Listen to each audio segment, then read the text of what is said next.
Hello दोस्तों, संस्कृत शिक्षा विभाग में लेवल 1 और लेवल 2 की जो वैकेंसी के लिए आंसर की निकाली गई थी अभी, तो उसके ऊपर आपत्ति के लिए फॉर्म शुरू हो रहे हैं 5 मार्च से लेकर के ये 7 मार्च तक चलने वाले हैं। और अगर आपने ऑफलाइन आवेदन किया था तो 9 मार्च तक ये प्रोसेस चलने वाली है। ऑफलाइन आपने आवेदन किया था तो कर्मचारी चयन बोर्ड जयपुर आप जा करके फिर आपको ऑफलाइन ही 100 रुपये जमा करवाने हैं। एक प्रश्न के लिए 100 रुपये, प्रति प्रश्न 100 रुपये फीस रहेगी। तो ये आपका पोस्टल ऑर्डर आपत्ति के साथ में संलग्न करके, अब पोस्टल ऑर्डर कौन सा है, तो यहाँ पर नीचे उसको भी मर्ज किया हुआ है, ये रहा यहाँ पे निर्धारित प्रपत्र। ऑफलाइन आपत्तियां प्रस्तुत करने हेतु, तो यहाँ पर डिटेल सारी अपनी मेंशन करनी है। Candidate name, roll number, application number, question number, answer, तो ये सारे डिटेल्स आपको मेंशन करनी है। और जो नई चीज़ें यहाँ पर अपडेट हुआ है उनको भी डिस्कस करते हैं। और जो ऑनलाइन जिन्होंने आवेदन किया था तो उनके लिए प्रोसेस यहाँ मेंशन करी हुई है कि बोर्ड द्वारा प्रत्येक प्रश्न के लिए 100 रुपये निर्धारित किया गया है। और इस हेतु बोर्ड की वेबसाइट पर उपलब्ध आपत्ति सेक्शन पे जाकर के और फिर एसएसओ पोर्टल के माध्यम से ऑनलाइन पेमेंट करना है। और प्रश्नों पर जिन पर आपत्तियां लगानी है उतना पेमेंट करके 100 रुपये प्रति प्रश्न की दर से, और भुगतान के लिए सर्विस चार्जेस ई मित्र द्वारा अलग से वसूल करा जाएगा। जैसे आप ई मित्र से ये फॉर्म फिलअप करवाते हैं तो 50-100 रुपये जो भी उनके चार्जेस हैं वो अलग से वो लेंगे भाई। शुल्क के अभाव में आपत्तियां स्वीकार नहीं होगी तो फीस तो देनी ही पड़ेगी। और यहाँ पर 7 मार्च तक ये फॉर्म चलेंगे ऑनलाइन, 5 मार्च से 7 मार्च तक ये फॉर्म चलने वाले हैं। और इसके बाद में कोई भी ऑप्शन नहीं मिलेगा, तो ये अंतिम अवसर रहने वाला है। बट समझने वाली बात यहाँ पे है ये कि 100 रुपये प्रति प्रश्न ये फीस चार्ज कर रहे हैं। और जिस भी स्टूडेंट को प्रश्न में डाउट लग रहा है तो वो अपने नंबर बढ़ाने के लिए 1-2 नंबर भी अगर जुड़ते हैं तो उनको काफ़ी हेल्प होती है। सिलेक्शन होना ना होना एक एक नंबर डिसाइड करता है। तो यहाँ पर हर एक स्टूडेंट आपत्ति लगाने वाला है जिसको भी डाउट लग रहा है प्रश्न पे। और इस तरह से आपत्तियां होकर के फिर ये कितना पैसा वसूला जाएगा, और फिर ये रिफंड भी नहीं होता है। इस बात को भी समझना है कि ये पैसा रिफंड होना चाहिए, जाता कहाँ है। प्रश्न गलत नहीं होता है वो अलग बात है, बट पर्याप्त साक्ष्य, पर्याप्त जो प्रूफ्स देने के बाद में अगर प्रश्न को डिलीट किया जाता है या उसके बोनस नंबर मिलते हैं, उस केस में स्टूडेंट्स के पैसा रिफंड भी किया जाना चाहिए।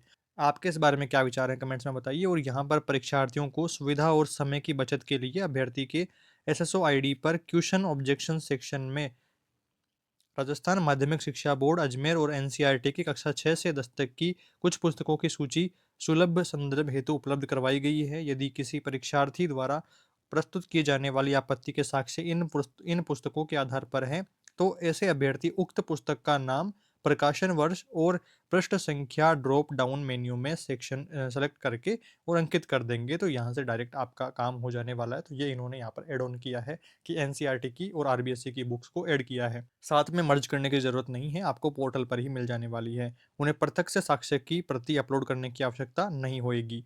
और इनके अतिरिक्त, परंतु ध्यान ये रखना है कि उक्त सूची संपूर्ण नहीं है।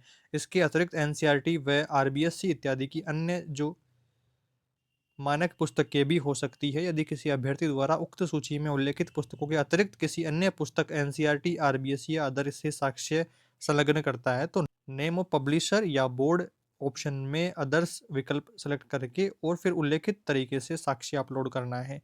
पुस्तकों के नाम हिंदी संस्करण को ध्यान में रखते हुए दिए गए हैं। तो अभ्यर्थी द्वारा हिंदी संस्करण से भिन्न भाषा की पुस्तक संदर्भित किए जाने की स्थिति में name of publisher board option में अदर्स का चयन करके आगे बढ़ना होगा। और अदर्स ऑप्शन पर प्रयोग करने पर समस्त अभ्यर्थी अपने दस्तावेज अपलोड करने में ध्यान रखेंगे कि आपत्तियों के लिए केवल स्टैंडर्ड या ऑथेंटिक बुक ही प्रमाण आप संलग्न करें। दूसरा बात आपको ध्यान रखना है कि जो आपत्ति आप लगाएंगे तो उस पेपर की साइज A4 होनी चाहिए। फाइल टाइप पीडीएफ जो कि पासवर्ड प्रोटेक्टेड नहीं होनी चाहिए और पढ़ने लायक योग्य होनी चाहिए। तो एक एचडी क्वालिटी में बढ़िया आपको पीडीएफ बना करके फिर संलग्न करना है। और ऐसे प्रमाण पत्र के प्रत्येक पृष्ठ पर अपना रोल नंबर, परीक्षा की दिनांक और पेपर कोड, संबंधित प्रश्न की क्रम संख्या, पुस्तक का नाम, लेखक और लेखकों के नाम, ये सब भी आपको आपत्ति वाले पृष्ठ पर आपको डालना है। जैसे आप 2 पृष्ठ संलग्न कर रहे हैं तो दोनों पृष्ठ पर आपको ये सारी डिटेल मेंशन करनी है। अपना रोल नंबर, परीक्षा की दिनांक, पेपर कोड, संबंधित प्रश्न की क्रम संख्या और पुस्तक का नाम और लेखक और लेखकों के नाम। इस प्रकार से ये सारे डिटेल्स आपको डालना है। और प्रकाशक का नाम भी आप डालें, संस्करण वर्ष, पृष्ठ संख्या सुपाठ्य अक्षरों में लिख करके ही आप अपलोड करेंगे तो ही आपका काम ठीक से हो पाएगा। वांछित प्रमाण संलग्न नहीं होने की स्थिति में आपत्तियों पर विचार नहीं करेंगे, ये भी भाई इन्होंने वार्निंग दी है।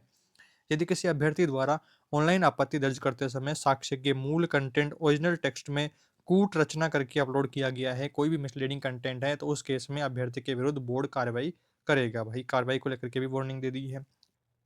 और जो फीस रिफंड करने वाली बात मैं आपको बता रहा था, तो यहाँ मेंशन किया हुआ है कि परीक्षार्थी द्वारा आपत्ति शुल्क के पेटे अधिक जमा कराई गई राशि व किसी भी स्थिति में इसको रिफंड नहीं किया जाएगा, अतः वे आवश्यकतानुसार देय शुल्क ही जमा करावें। तो ये सारी बातें आपको ध्यान रखना है कि कोई किसी प्रकार का पैसा रिफंडेबल नहीं है और ये इसके साथ में प्रपत्र संलग्न है।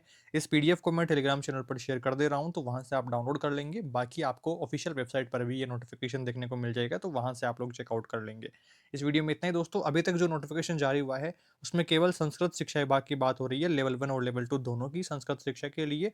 बाकी सब्जेक्ट जैसे लेवल साइंस मैथ का और सोशल साइंस की भी आंसर की जारी हुई थी, तो उन पर आपत्ति के लिए अभी अपडेट्स आई नहीं है। बाकी इनके साथ में ही शुरू हो जाना चाहिए था, क्योंकि सेम डे सेम टाइम आपके आंसर की आई है इनके साथ में ही, तो साथ ही शुरू हो जाना चाहिए था। आगे जैसे इनके बारे में और अपडेट्स आती हैं, आगे आने वाले वीडियोज में डिस्कशन करेंगे। थोड़ा सा वेट रखना है और आपके जो जो प्रश्न में आपको डाउट लग रहा है उनको मार्क कर लेना है और एक टीम बनानी है, अपने दोस्त सभी मिलकर के, जो भी आपके साथ ही है, तो वो मिलकर के आप एक एक प्रश्न पर ही आपत्तियां लगाएं। तो आप डबल डबल जैसे पैसा खर्च हो रहा है, तो आप सब दोस्त अपने दोस्तों के साथ मिलकर के एक प्रश्न के लिए एक आपत्ति भी आप लगाएंगे, तो उस पर भी सुनवाई होगी और उसी से काम हो जाने वाला है। और इस प्रश्न का जो बेनिफिट रहेगा, इसको लेकर के भी कल ही एक ट्वीट करके आलोक राज जी ने बताया था जानकारी, कि संबंधित प्रश्न अगर गलत पाया जाता है तो उस केस में वो जो बोनस अंक है वो सबके लिए यहाँ पर सेम मायने में रहेंगे। सिर्फ आपत्ति लगाने वाले को ही नंबर नहीं मिलेंगे, वो नंबर सबके लिए एड ऑन होने वाले हैं, चाहे किसी भी प्रश्न में ऑब्जेक्शन हो या कोई भी। तो आपत्ति आप जिस भी प्रश्न में लगा रहे हैं तो उसका बेनिफिट सबको ही होने वाला है, तो इस बात का भी आप ध्यान रखेंगे।